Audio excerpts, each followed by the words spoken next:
মহারাজ সমীর সমীর ব্রহ্মচারীর সঙ্গে এখানে আমার দেখা হয়ে গেল।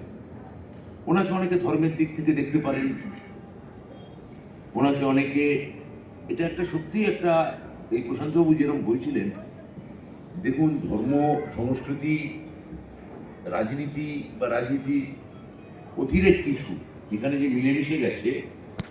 যেমন সমীর ব্রহ্মচারীকে সবাই এখানে হয়তো যুগপুরুষ, ধর্মপুরুষ ইত্যাদি হিসেবে দেখবেন, আমিও তাই দেখব।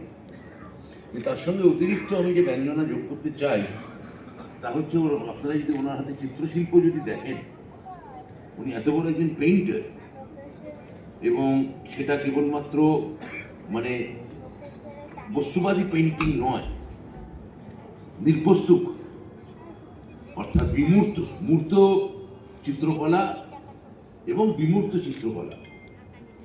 আপনারা জানেন যে সাধুরা যদি ছবি আঁকেন তাহলে তা সাধারণত মূর্ততার দিকে ধাবিত হয়, কিন্তু যে বিমূর্ততা আসলে সত্যের মধ্যে লুকিয়ে আছে, সত্য মানেই তো সবসময় কংক্রিট নয়, সত্য মানে তা খানিকটা অ্যাবস্ট্রাক্টও বটে, কেননা তাকে ধাওয়া করতে হয় সেই সত্যের পিছনে।